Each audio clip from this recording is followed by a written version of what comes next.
Hello friends, my self Nikita Tiwari और आज आप देख रहे हैं मेरा चैनल टीचिंग सब्जेक्ट्स। आज की वीडियो में हम वर्क एजुकेशन का एक टॉपिक लेंगे जो कि काफ़ी इंपॉर्टेंट है। जैसे आप इसका देख सकते हैं यूनिट नंबर 5 में जो ये फर्स्ट पार्ट है आप देख रहे हो, ये वाला और ये वाला, इन दो के ऊपर हम बात करेंगे। फर्स्ट इस वीडियो में हम इस टॉपिक के ऊपर बात करेंगे और नेक्स्ट जो वीडियो आएगी उसमें हम इसके ऊपर बात करेंगे, जो भी आपकी एसेंशियल और इलेक्टिव एक्टिविटीज़ होती हैं उसके बारे में। और जो स्टूडेंट्स नए हैं चैनल पे वो जल्दी से वीडियो को लाइक शेयर सब्सक्राइब कर दें और मेरा चैनल विज़िट करें ताकि उनको डीएलएड और बीएड से रिलेटेड जो भी टॉपिक्स हैं वो मिल जाए, ताकि आप अपने एग्ज़ाम के लिए अच्छे से प्रिपेयर कर सकें। तो आज हम देखेंगे इसके बारे में कि वर्क एजुकेशन की एक्टिविटीज़ का नेचर क्या होता है, वो टाइप्स कितने टाइप्स की होती हैं, उनका उद्देश्य क्या होता है, ऑब्जेक्टिव्स। मैं इसमें आपको हल्का हल्का हिंट दे दूँगी कि आपको इसके अंदर लिखना क्या है और उसके हिसाब से फिर आप अपना मटेरियल जो भी आपने बुक्स ली हैं, और अगर नहीं ली है तो मैं कुछ आपको प्रोवाइड कर दूँगी, जो भी मेरे पास फ़ोटोकॉपीज़ में मटेरियल है उसका स्क्रीनशॉट या फिर उसकी मैं पीडीएफ बना के आपको मैं प्रोवाइड करवा दूँगी। तो फिर हम स्टार्ट करते हैं आपका ये फर्स्ट टॉपिक। वीडियो पसंद आए तो प्लीज़ लाइक शेयर और सब्सक्राइब करना। Okay, thank you. ये जो भी हमें स्कूल में नोट्स लिखवाए गए थे उनका एक रफ खाका है जो मैं आपको प्रोवाइड करवा रही हूँ, और इसी को के बेस पे मैंने अपनी प्रिपरेशन की थी, क्योंकि ये यूनिट हमारी 10 नंबर की है तो इससे क्वेश्चन तो पक्का आना है। तो इस हिसाब से मैं आपको एक आइडिया हो जाएगा कि इसमें लिखना क्या है, तो आप अच्छे से उस मार्क्स को ले सकोगे अपनी क्लास में, क्योंकि आपको ऐसे तो ये यूनिट वाइज तो आपको सारी चीज़ें नहीं मिलने वाली हैं किसी भी बुक्स में। तो मैं आपको ये थोड़ा इन्फॉर्मेशन यहाँ का प्रोवाइड कर देती हूँ। तो हम देखते हैं कि जो वर्क एजुकेशन है उसका नेचर कैसा होता है, कि उसकी जो एक्टिविटीज़ हैं वो होती कैसे हैं उसके बारे में है। कि जो भी वर्क एजुकेशन में आप एक्टिविटीज़ कराएंगे वो आप मैनुअली कराते हैं, हाथ से कराने वाली ही होती हैं। उसके बाद नेक्स्ट होता है कि किसी न किसी कौशल का विकास होता है। हाँ, अगर आप बोट भी बनवा रहे हो, नाव भी बनवा रहे हो, तो बच्चे की जो हैंड है उसका अच्छे से कोऑर्डिनेशन होगा, आई हैंड का कोऑर्डिनेशन होगा। तो इससे किसी न किसी कौशल का विकास होता है, एक स्किल का विकास होता है करके बच्चा सीखे बोलकर नहीं प्रायोगिक हो। इसके अंदर हम जो भी चीज़ करते हैं वो बच्चा वर्बली नहीं सीखता, बल्कि वो खुद से वो एक्टिविटी करके सीखता है।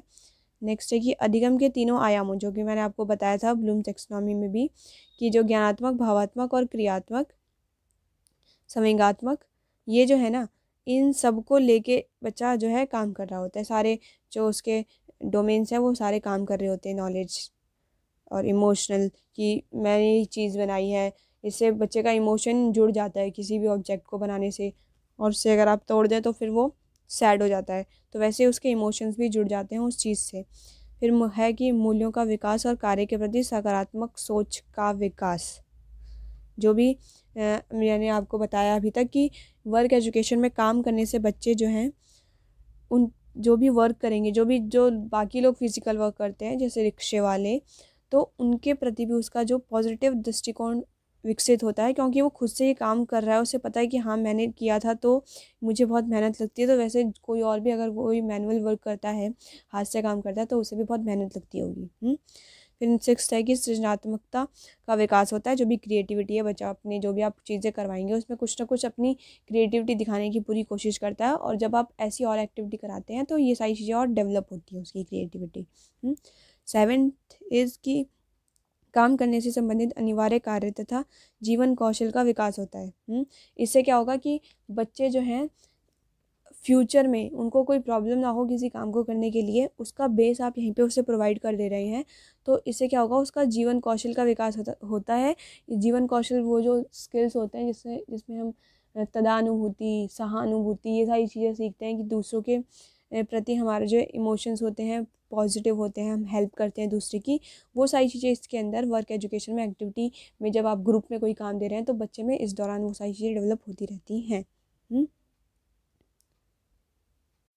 उसके बाद जो वर्क एजुकेशन की एक्टिविटीज़ होती हैं वो बच्चे के आसपास का जो इन्वायरमेंट है उससे संबंधित होती हैं और पर्यावरण संबंधित क्षेत्र के मांग के अनुसार होती है। जैसे मैंने आपको बताया था कि हम कुछ भी ऐसे नहीं कराने लगेंगे, हम देखेंगे कि अगर इन्वायरमेंट में उस चीज़ की ज़रूरत है तो फिर मुझे वो सिखाना है बच्चे को, ताकि वो इन्वायरमेंट में अपने आप को अच्छे से फेस कर सके, दूसरी दुनिया को फेस कर सके।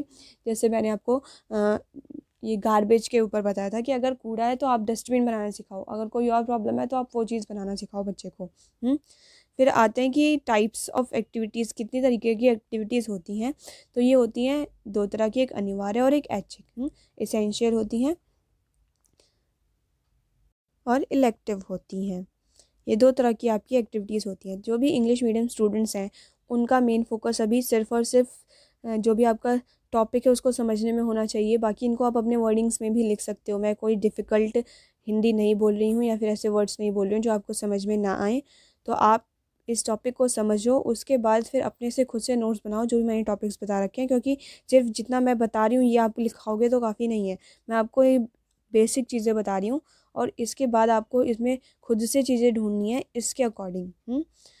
फिर नेक्स्ट है कि ऑब्जेक्टिव्स क्या होते हैं। तो इसके अंदर जो भी मैंने आपको ऑब्जेक्टिव लिखवा रखे हैं वही सारे यहाँ पे आ जाएंगे, तो दोबारा लिखने की ज़रूरत नहीं है।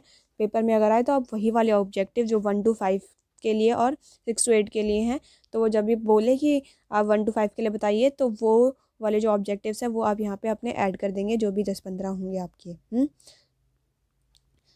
फिर आता है नेक्स्ट की इम्पोर्टेंस बताना है आपकी अनिवार्य क्रियाओं के बारे में, कि आप जो भी क्रियाएं कराते हैं उनका इम्पोर्टेंस क्या है आपके स्कूल में या फिर आपके पूरी लाइफ में। इसका इम्पोर्टेंस क्या है, क्यों आप इसे एसेंशियल और इलेक्टिव एक्टिविटीज़ करा रहे हैं। तो सबसे पहला है, इसमें भी जो इम्पोर्टेंस हैं वर्क एजुकेशन के सेम यहाँ पे आ जाएंगे। तो कुछ तो हम देख लेते हैं और बाकी आप वही सारी चीज़ें यहाँ पे लिख देना। क्योंकि वर्क एजुकेशन के सिलेबस में काफ़ी सारी चीज़ें रिपीट हो रही हैं, तो जहाँ पे वो रिपीटिशन होगा तो आप पहले वाली चीज़ें यहाँ पे आके ऐड ऑन कर देंगे तो कोई प्रॉब्लम नहीं होगी। फर्स्ट चीज़ की संवेदनशीलता का विकास होता है। बच्चे अपनी आवश्यकता की पूर्ति कर सकते हैं अगर उसे किसी चीज़ की ज़रूरत है और वो समाज में बहुत महंगी है, तो फिर वो खुद से भी वो चीज़ डेवलप कर सकता है। ये सारी चीज़ें इसके अंदर ही आ जाएंगी। क्या होगा, बच्चे के ज्ञान में वृद्धि होगी, इसकी स्किल डेवलपमेंट होगा और वैल्यूज़ का विकास होगा, मूल्यों का विकास होगा, तथा अनुभूति, सहानुभूति, ये सारी चीज़ें उसके अंदर डेवलप हो जाएंगी।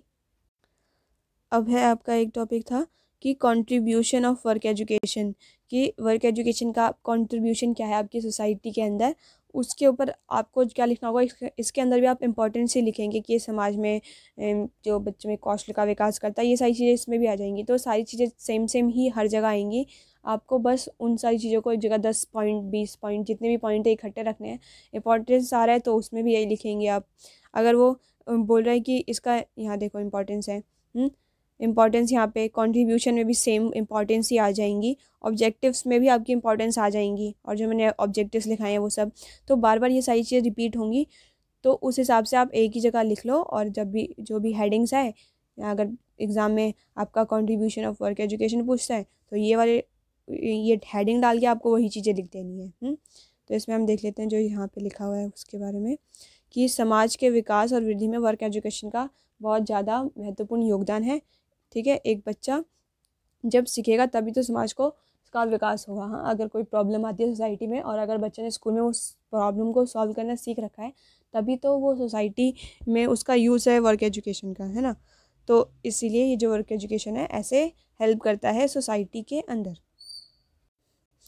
तो इस वीडियो में मैंने आपको बता दिया कि आपका 5 जो यूनिट नंबर 5 है उसका जो 1 टॉपिक है वो कंप्लीट हो गया है।